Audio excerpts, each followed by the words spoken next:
இன்றைக்கி காலையில் சென்னையிலேருந்து மதுரைக்கு வந்து மதுரையிலேருந்து திருச்செந்தூர் வந்து முருகனோட தரிசனம் கிடச்சிதுங்க.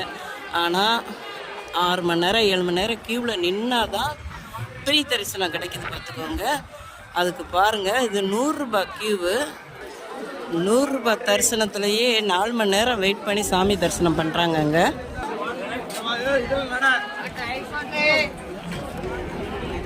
சரி,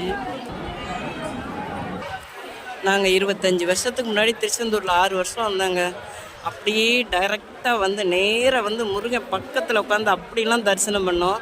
இப்போ ஒரு குட்டி திருப்பதி ஆயிடுச்சுங்க நம்ம திருச்செந்தூர். எல்லோரும் ஈஸியாலாம் தரிசனம் பண்ணிட முடியலை. என் கணவருக்கு கால் ஆக்சிடெண்ட்டில் போயிருக்குன்னு சொன்னதுனால அந்த இதை வச்சு எங்களுக்கு அதுவுமே ஒரு 2 மணி நேரம் ஆயிடுச்சு சாமி தரிசனம் பண்ணுறதுக்கு. சாதாரணமாலாம் க்யூவில் வந்து நின்னோம்னா குறைஞ்சது 7 மணி நேரம் ஆகுது பார்த்துக்கோங்க.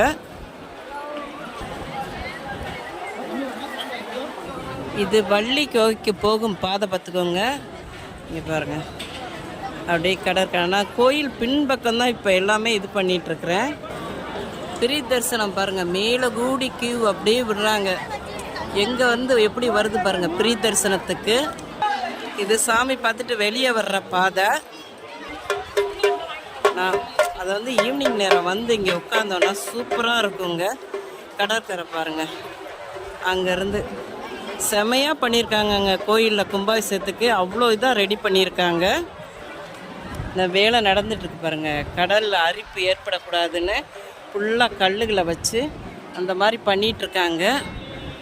நிறைய இன்னும் வேலை நடந்துக்கிட்டு இருக்கு. கியூ பாருங்கள், எங்கே ஆரம்பித்தது கிட்டத்தட்ட இதுவே ஒரு 3 கிலோமீட்டர் உள்ளுக்குள்ளே சுற்றி போகணும் போல்.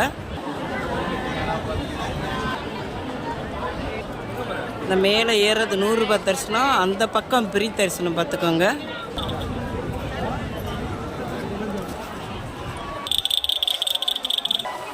இதுதான் என்ட்ரன்ஸு, முருகன் கோயிலுடைய என்ட்ரன்ஸ் பார்த்துக்கோங்க. நுழைவு வாயில்.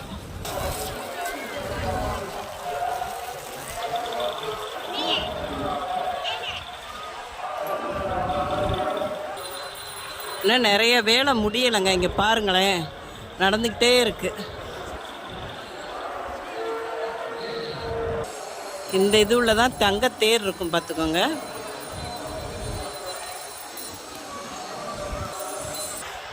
இன்னும் வேலை நடந்துக்கிட்டே இருக்குது பாருங்கள். கோபுரம் பாருங்கள், செமையாக இருக்கும். அது மேற்கு கோபுரம். இது பிடிச்சிருந்தால் பார்வதி வீட்டு சமையலுக்கு ஆதரவு கொடுங்க. ஓம் சாய்ராம்.